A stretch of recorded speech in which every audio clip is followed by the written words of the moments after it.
So YouTube family, Cleveland Browns head coach Kevin Stefanski, he's in a dilemma, a world of problems right now. He doesn't know what could he do about the coaching position that he's in. Now, normally coaches love having a couple of quarterbacks who are in elite competition, who they can, hang their careers on.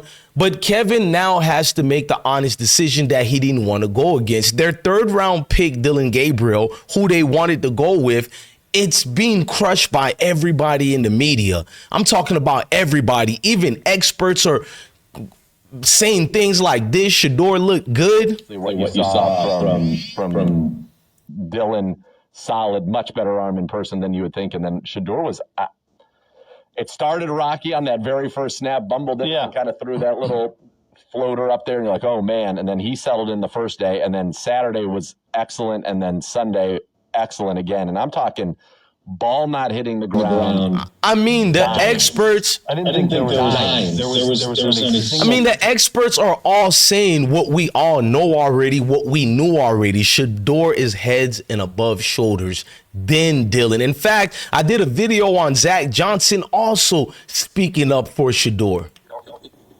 It's limited. But did one of the two look better to you in what they were asked to do than the other? In just throwing the ball, it's not close.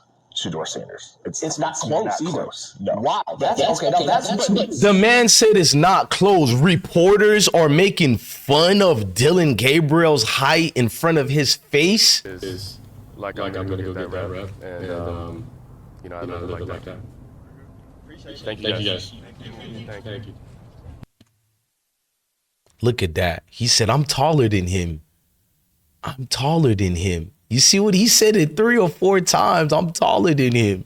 Is like I'm going to go get that rep. Dillon Gabriel is not 6'1" or 6'2". They're now, because of guys like me who exposed it, they're trying to say Dillon Gabriel is 5'11". The guy is 5'9.5" without shoes, maybe 5'10" with shoes. Let's just be honest. But we're going to fast forward and break this thing down with articles and receipts. But the coach of Cleveland Browns is in a dilemma because his darling Dillon Gabriel, who he wanted as the face of Cleveland Browns, well, it's not turning out to be that way. I've been broke so many times, I don't know what to believe. Mama say it's my fault, I wear my heart on my sleeve. Niggas bless up on my...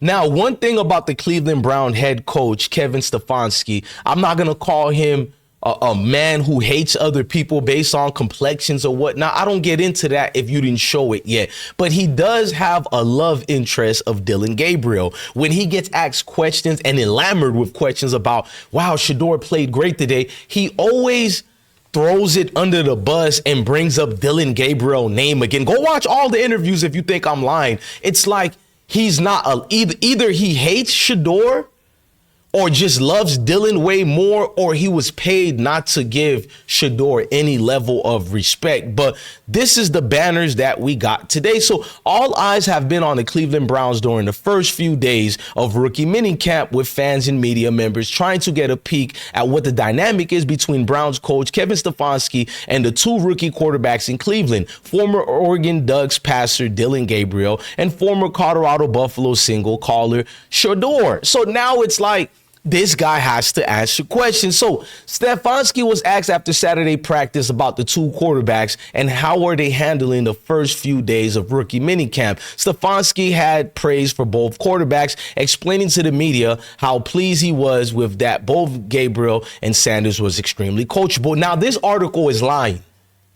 He did say that about Shedeur, but he willowed into this diatribe and rant about his love for Dillon, which was crazy. He brought up the Oregon experience, but he negated the fact to talk about the UCF days in Oklahoma. But we're not going to get into that. So it's like this writer who wrote this article is trying to dismiss what we all actually watched with our own 2 eyes and heard with our own 2 ears. So when it was asked about, man, Shedeur play, because when they said Dillon looked up to par with his reps, he glushed and gloated about it. But when they talked about how Shedeur is basically that guy, and they talked in the third person as if Shedeur already took the starter's job, well, Coach Stefanski got irritated. He started saying we need to calm down and see how these guys are going to play with pads and all that, as if we all didn't see Shedeur with pads since Little League football, high school, and college. This guy is just sweeping things under the rug. Like, once again, was he paid to do this? But nonetheless, let's look at it. So his love with Dillon Gabriel, which will be called out soon. He said, no one's a finished product, said Stefanski. We're doing everything in our power to develop these young men, but it's a process and it takes time. So I like the attitude of these rookies where they understand their work to be put in, but they're taking the coaching, which I appreciate, Stefanski continued, because he can't just say what we all know already. I've shown you guys proof with different experts after experts who have all went out their way to gloat about who Shedeur is. Now, former NFL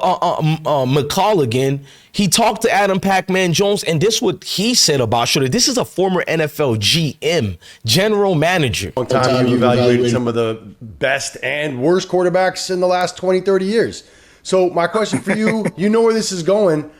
You know, before the draft, you know, everybody heard Shedeur Sanders, first round pick, has the talent, all this stuff, drops to the 5th round. In your professional, experienced opinion, why do you think he fell so far? And what was your grade? And what was your grade on him too? I want to know that. What was your grade on him? I gave him a first. I think he'll be the best quarterback out of this draft. When it's all said and done. When it's career said and done, he'll be the best quarterback taken in this draft. I mean, what more you need? What more experts do we need? Look, I'm not forcing Coach to pick Shedeur as the starter. If Coach just got out his way after a rookie mini camp and said Shedeur is the starter, I don't trust it. You know what I mean? Don't be like a Dan Orlovsky who was on his knees for the Sanders family, but a week prior to the draft, he turned into this hater. Shedeur is a 3rd to 4th round pick after he himself been saying Shedeur is a 1st round pick. The same thing Nick Wright did. He was saying Shedeur, oh my gosh, I'll draft him immediately. He's one of the greatest I ever seen. Dillon is the best coach. To now he's saying, I told everybody Shedeur is a 4th to 5th. It's like all these Mayo guys reverted into Shedeur is a 4th round, but prior to the draft, they said completely different stories. So what I'm telling you is I don't want the coach to be like these ingrates who flip-flop, because then I'll get scared. But damn, can you answer a solid question without too much political aspirations tied to it? Just say if he's good or not. That's all you had to say. But you did the cliche things, which furthermore worry me and have me leery about your entire organization. What's really the gimmick with what y'all got going on? Do you like Shedeur, or is it semantics you're doing with Shedeur? Because when I look at you, you're showing me someone told you and your general manager, I don't know the black brother's name, but they told you guys not to A, say this, B, don't show facial expressions of that. It's like you're a zombie when it comes to Shedeur. But when they explain to you about Dillon, you gloat, you're in love, you start blushing. You see the cheeks getting pink and red. It's like, oh my God, you're trying to take this man to bed, bro? Like, it's just uncomfortable. I'm not going to beat around the bush and lie to people to make them feel good. Your infatuation with Dillon speaks volume to who you are, because when you look at what was going on in camp with Shedeur, he was above feet and shoulders against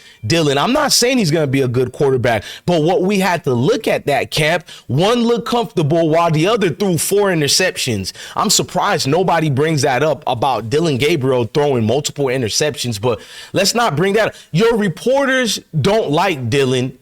Everybody can clearly see that Shedeur is above this man in every way. The truth is, you guys are scared you wasted a 3rd round pick, and you know you wasted a 3rd round pick. What you're really afraid of, which I'm going to do a separate video on, is everybody gets to look how dysfunctional the Cleveland Browns organization is. I mean, when you drafted 2 tight ends in a row in the same round, who didn't know you idiots were basically incompetent of running an organization? And that's what you're trying to dismiss, because if Shedeur proves he's Forget about being the best in the draft. If he's just better than the 4 other quarterbacks, Kenny Pickett, Deshaun Watson, Joe Flacco, and of course the 5'10" quarterback Dillon Gabriel, then every egg gets blown in your face, no matter if Shedeur wins, because we know the Plantation Football League is not about wins and losses. I mean, we've seen that on draft night. The Saints desperately needed a quarterback. What they do, they get a 4th or 5th round pick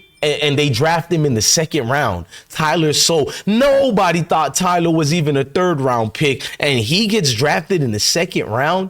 And that's what I mean. You guys go out your way to avoid what's the actual, ingredients for you guys to be successful. So, Kevin, we're watching you. This just speaks volume to even furthermore who you people are and what you do out here. It's actually rather disgusting, to say the least, because and instead of just placating towards your job as a coach, you're literally in love with one quarterback without really letting that quarterback do the things that made you, for whatever reason, fall in love with Dillon. So what I'm saying is, let the competition be there. You don't have to fight and bite fingernails because people are talking more about Shedeur. It's not our faults that the experts and us fanatics of football, we see with our eyes clearly who's the better man. But no, you don't have to name the starter now like Dan Orlasky said, but just stand up, chest out, chin up, be a man, coach. You're acting like a bitch right now. That's all I'm saying, man. With that being said, this is always going to be bigger than football and deeper than football, and Kevin showed that. Look, man, the Browns organization, you guys could give them flowers. I'm only here for Shedeur. I'm not going to even lie. I love Colorado football, but when it comes to the Browns, I'm only here for Shedeur. I could give a damn about Cleveland Browns organization, and I'm not going to sugarcoat it like all these YouTubers are pretending they're from Ohio. They're the biggest Cleveland fans in the world. At least I said I was a bandwagon on Colorado, and I loved them, and I've proved it. No matter if it was Deion Sanders I had to criticize, no matter if it was Travis Hunter I had to criticize, or even Shedeur or anybody, or even the degenerates who left us, I'm about Boulder over here. So I'm not going to fake it like I'm a Cleveland Brown fan. Good God, hell no. Man, I'm out of here, man. Love your family, love your kids, and stay blessed.